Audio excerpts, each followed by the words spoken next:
De volta para uma conversa de peso, hoje recebendo o jornalista Jaime Freitas.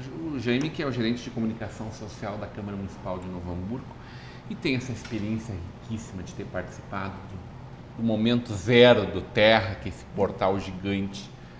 Não sei se ele continua sendo... Não mais, infelizmente. Não é mais número 1 do Brasil? Não, a Globo, a Globo.com, acho que o Folha de São Paulo também. E o próprio UOL, né? Ele perdeu, ele nunca teve o mesmo acesso, por exemplo, que o UOL. O UOL sempre foi o pioneiro, né? Em grandes portais, e o ZAS, depois Terra, foi o segundo por um bom tempo.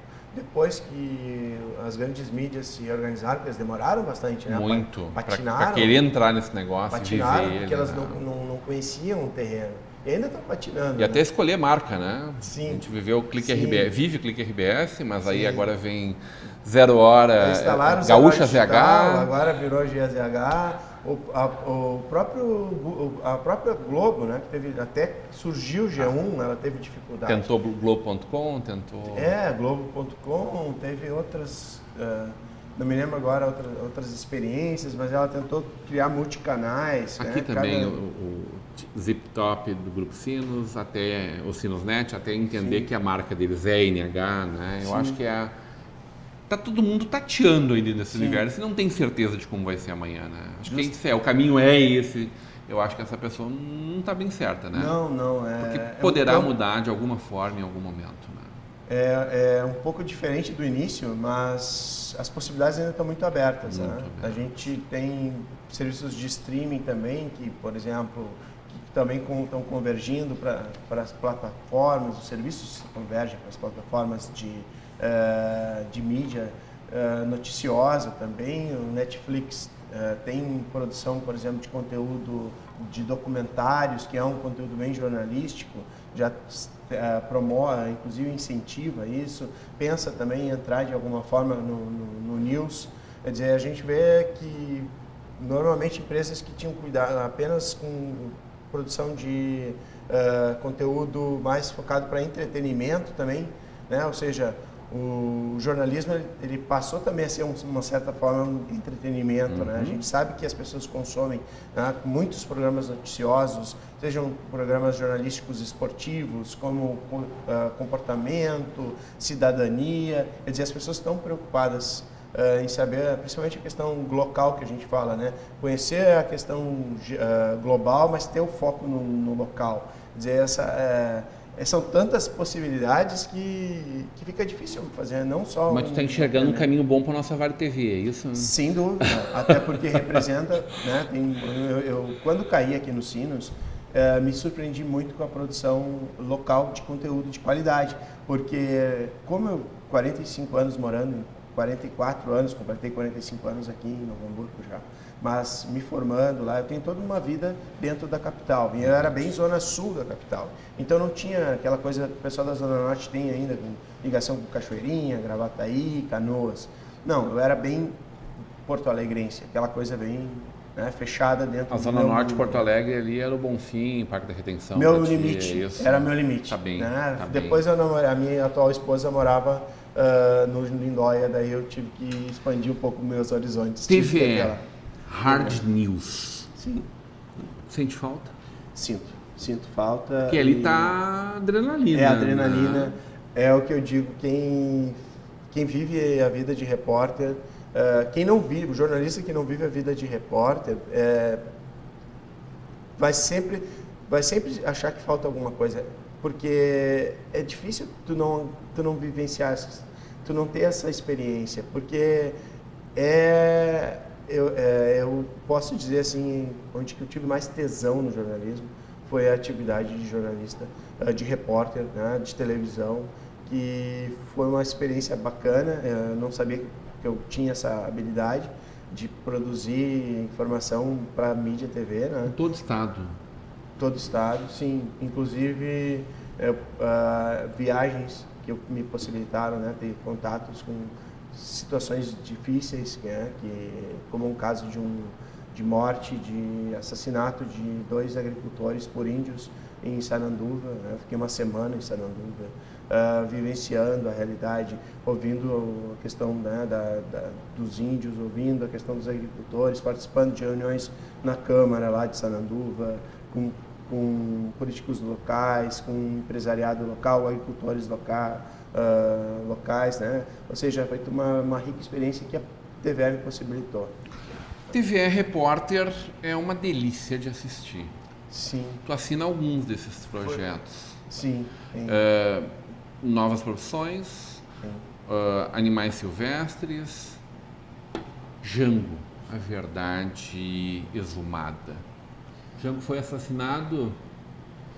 Não se sabe até hoje, né? Mas tu estava lá no foco do negócio. Sim. Qual é a tua opinião? É complicado falar. Sei que essa é uma pergunta para me colocar nessa saia justa, né? A minha opinião é a opinião de que ele era um homem que tinha muito excesso, né? Ou seja, se ele foi assassinado, ele também pode ter sido, no caso da morte dele, ter ocorrido por causas naturais.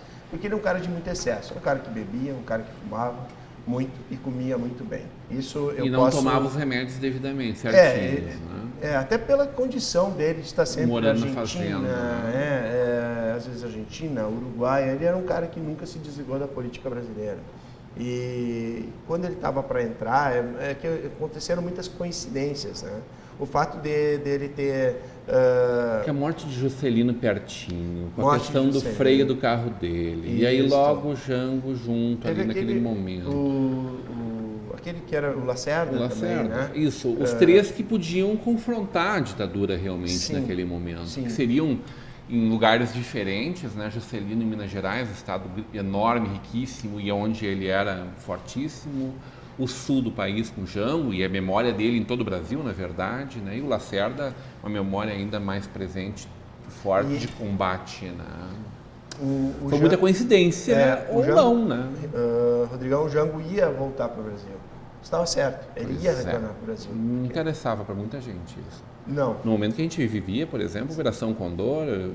Exatamente. Então, assim, claro que o pessoal que nega o assassinato dele defende essa questão dos problemas dele com saúde, que eram realmente muito graves, né? Ele tinha questão de muita diabetes, pressão alta, coisas, né? Que também doenças em função dos hábitos, né? Como eu falei, a questão de comer carne gorda, a questão de fumar muito, né? Tu não saiu convicto então dessa reportagem? Hã? Tu não saiu convicto dessa reportagem? Não, até porque os dados que também levantaram não foram conclusivos, né? Hoje disseram que os gases a questão também que se perde tanto, a gente não tem um cuidado. Hoje a gente tem uma tecnologia que pode diagnosticar muitas coisas, gases que podem causar envenenamento ou algum resquício que possa ficar no nosso cabelo, no nosso DNA, mas lá os dados foram inconclusivos, né? Não se chegou à ciência que nós temos hoje, não permitiu diagnosticar, ou seja, identificar que pode ter sido algum agente químico, ou seja... Como é que foi a Higgs? A Higgs foi uma experiência que eu também guardo muito no meu Trabalhar coração. com os médicos, que universo é esse, Jaime? Como eu tinha levantado, claro, não falei, agora vou falar desse assunto, mas tinha conversado brevemente, né, contigo na introdução, né, antes da gente iniciar o programa. O médico, para mim, foi uma descoberta. Trabalhar com médico foi uma descoberta. Primeiramente, a gente tem toda uma questão de olhar o médico como uma figura sacra, às vezes, né? O médico mudou muito, infelizmente, essa relação paciente-médico. Hoje o médico também está sofrendo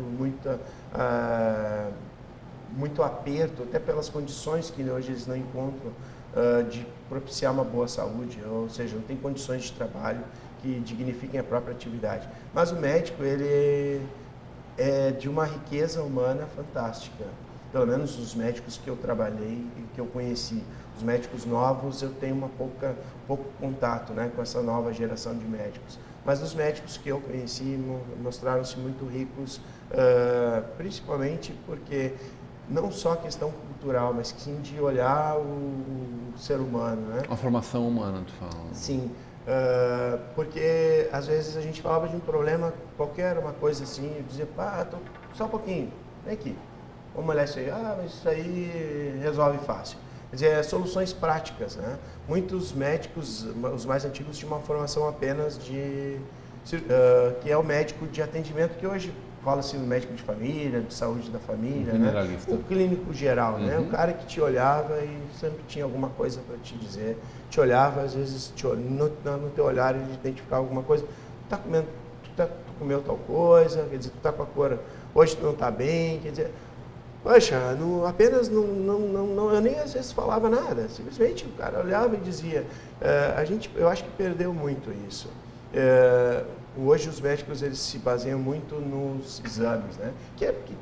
Faz sentido, porque a gente precisa de informações, como nós jornalistas precisamos de levantar, de apurar fatos para poder depois descrevê-los. A gente precisa de informação. O médico hoje o médico moderno ele depende muito de exames. Mas isso, de certa forma, também deixou isso precarizado, a questão de tu olhar o lado humano.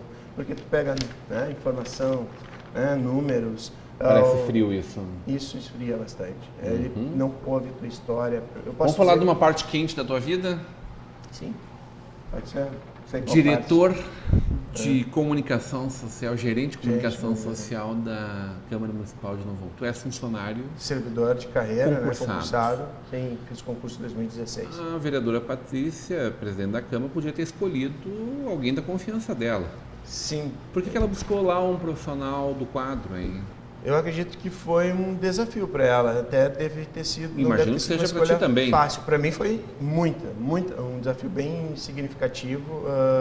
A Patrícia tinha sim condições de fazer uma escolha podia ser uma escolha política, né? Podia ser alguém, obviamente, formado aqui em Novo Hamburgo. Tem muita gente boa, capacitada para a função. A gente tem jornalistas no meio político e mesmo de outros meios culturais. Seria normal que ela fizesse uma escolha assim? Poderia ser alguém daqui da região, podia ser uma escolha, uma indicação. Que além de não viver Novo Hamburgo tanto tempo, tu não vivia também o jornalismo político, né? Sim, eu não trabalhava... São duas coisas muito novas, né? Na cidade, na região.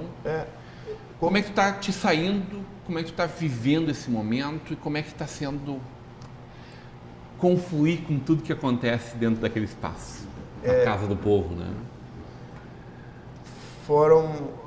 Já tive momentos mais delicados, né? Porque como tu trabalha do outro lado do balcão, tu tem que ter um olhar institucional mais abrangente. Por exemplo, em nenhum momento a Patrícia me deu nenhuma orientação no sentido de ser chapa branca. E outra coisa, ela sempre disse que tu trabalha para os 14 vereadores. Então, o teu olhar tem que ser esse olhar global. Nunca tive nenhuma dica do tipo, faz tal coisa, tu está cobrindo alguém a mais, tu está mais com foto determinada. Não, nunca houve isso. Isso foi eu me senti muito livre para trabalhar e impor aquilo que eu acreditava e que eu penso como comunicador e trabalhando numa área de comunicação estatal, né? Ou seja, nosso salário é pago pelo contribuinte, então a gente tem sim que dar uma satisfação plena do nosso trabalho para aqueles que são os nossos pagadores de salários. Isso para mim estava muito bem claro. E isso eu aprendi mesmo na associação médica, porque lá os médicos são os contribuintes, eram os médicos que pagavam o meu salário. Então, por exemplo, eu produzia um conteúdo dos mais médicos, que os médicos, por exemplo, alguns médicos não gostam do programa Mais Médicos, outros sim. Então, como conciliar essas visões? No campo político, tu tem que conciliar diferentes ideologias. São pensamentos diferentes, são valores diferentes, são discursos diferentes. A gente tem na casa 8 partidos. Então, como contribuir, produzir um trabalho que atenda a todas as demandas sem afetar ninguém diretamente, porque não é nosso papel, né? Nós lá não somos opinadores, a gente tem que produzir o conteúdo de acordo com o que surge, por exemplo, projeto de lei, tem toda uma justificativa, então a gente declara nas nossas notícias a partir da justificativa apresentada pelo formulador, ou seja, o proponente ele pensou, a lei daquele jeito. Então, o que ele quer com aquilo ali? A gente reproduz aquilo que está ali, que é a justificativa do proponente. Nós não inventamos, nós não precisamos criar fatos novos a partir daquilo que já está escrito. Então, a gente apenas traduz conteúdos que são, né, restritos da lei e coloca isso de uma forma que seja inteligível, né, para o cidadão.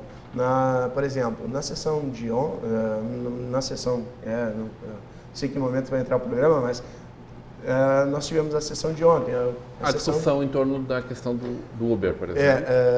Na sessão de ontem, nós produzimos mais de 10 matérias, ou seja, isso termina a sessão, a gente está fazendo, tem um repórter, tem um jornalista que cobriu a sessão, tem um outro que fez as fotos, e normalmente que faz as fotos faz a revisão. E termina a sessão, a gente coloca tudo. A produção, a gente faz uma produção muito intensa de informação. O portal da Câmara, ele hoje, eu não tenho um dia que não tenha informação nova. É só chegar lá e constar, tu vai ver as datas. Em todos os dias a gente tem informação, porque tem informação das comissões, informação de gabinete, ou seja, o site está sempre se renovando, porque as coisas estão acontecendo, a cidade não para. Então a gente tem que ter esse olhar cuidadoso de equilibrar as coisas. Muito bem, muito bem. Foi um grande prazer conversar contigo, fico feliz em poder conhecer um pouquinho mais da tua história, poder compartilhar isso com o nosso telespectador. Sobretudo saber que a comunicação da nossa Casa do Povo com o nosso cidadão, ela está bem cuidada nas tuas mãos. Obrigado. Sucesso no teu trabalho. Obrigado. Hoje uma conversa de peso com o jornalista Jaime Freitas. Jaime Eduardo Vieira de Freitas, o Jaime Freitas. Continue agora com a programação da nossa Vale TV, da nossa rede comunidade de televisão.